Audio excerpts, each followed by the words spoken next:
कभी कभी हम सोचते हैं, अगर मैंने यह स्थिति स्वीकार कर ली, एक्सेप्ट कर ली, तो क्या मैं हार गया, या क्या यह मेरी कमजोरी है। मैं ऐसा बिल्कुल नहीं मानता। स्वीकार करना हार नहीं, यह जीवन की सबसे गहरी शक्ति है। यह हमें टूटने से बचाती है और नई राह खोलती है। आज द काम लेयर के दूसरे एपिसोड में मैं इसी सहज स्वीकार की बात करूंगा, अपनी जिंदगी की एक यात्रा के जरिए। स्कूल के दिनों में मैं आध्यात्मिक पाथ पर इतना आगे बढ़ चुका था कि जैन मुनि बनने का सपना साकार लग रहा था।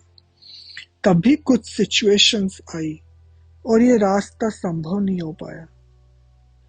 उस पल में जिद करने का मन हुआ, लेकिन मैंने सहजता से स्वीकार कर लिया कि शायद मेरा मार्ग संसार में रहकर ही अध्यात्म जीने का है।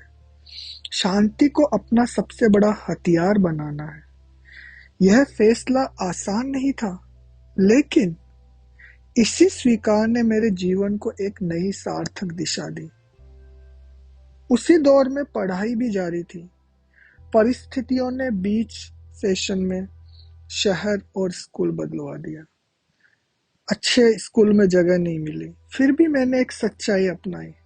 मैं रोज ईमानदारी से मेहनत करूंगा, बिना शिकायत के, बिना शोर के। लेकिन रिजल्ट्स मेरे वश में नहीं। उसी धैर्य और स्थिरता से चलते हुए मैंने राजस्थान में स्टेट रैंक हासिल की। यह सफलता मेरी प्रतिभा का गुणगान नहीं, यह उसी स्वीकार की शक्ति का फल था जो मुझे पहले मोड़ पर मिली थी। और सच कहूं तो यह यात्रा अकेले की कभी नहीं रही। मेरी माँ और भाई बहनों ने हर कदम पर साथ निभाया, भले ही फीस देना हो या मोरल सपोर्ट, या उनका वह भरोसा हम तेरे साथ है कभी नहीं डिगा। मैंने उनकी मदद सहजता से स्वीकार की, क्योंकि अब मैं समझ चुका था दूसरों की मदद लेना कमजोरी नहीं, बल्कि एक और बड़ी शक्ति है। यही स्वीकार आगे ऑफिस जीवन में भी काम आया, जब ऐसे प्रोजेक्ट्स मिले जो मेरे स्कोप से बाहर थे। मैंने नहीं कहने के बजाय अपनाया, अभी नहीं जानता लेकिन सीख लूंगा। धैर्य रखा, प्रयास किया और आगे बढ़ता गया।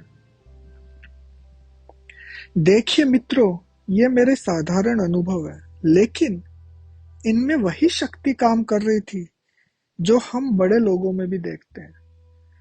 डॉक्टर एपीजे अब्दुल कलाम जी ने गरीबी और कई असफलताओं को सहजता से अपनाया और भारत के मिसाइल मैन बनकर लाखों युवाओं को प्रेरणा दी। ऐसे ही अरुणिमा सिन्हा जी ने एक पैर ट्रेन एक्सीडेंट में खोने की ट्रेजेडी को सहजता से स्वीकार किया और आर्टिफिशियल पैर से एवरेस्ट फतह कर पहली महिला विकलांग पर्वतारोही बनी। ये उदाहरण बताते हैं सहज स्वीकार से हम बड़ा जीवन जीते हैं। अब एक पल रुकिए और खुद से पूछिए, आप अपनी कमियों, अनएक्सपेक्टेड टर्न्स या दूसरों की मदद को स्वीकार करने में क्यों हिचकिचाते हैं? क्या डर है कि आप कमजोर लगेंगे? लेकिन यही डर आपको रोकता है। सहज स्वीकार आपको मुक्त करता है, आगे बढ़ाता है। मित्रों, जीवन एक बहती नदी है। उसके खिलाफ तैरने से सिर्फ थकान मिलती है, साथ बहने से शांति और नई शक्ति। तो आज एक छोटा संकल्प लीजिए, जीवन जो भी मोड़ लाए उसे सहजता से अपनाएं। खुशियां जी भर के जिए, दुखों से सीखें, चुनौतियों को अवसर बनाएं और मदद को खुले दिल से स्वीकार करें। यही सच्ची जीत है। सहज स्वीकार आपको कभी कमजोर नहीं बनाएगा, यह आपको विनर बना देगा। धन्यवाद, आपने द काम लेयर के साथ ये कीमती समय शेयर किया। आपके जीवन में स्वीकार की यह शक्ति हमेशा जागृत रहे। यही मेरी हार्दिक शुभकामनाएं। नमस्कार।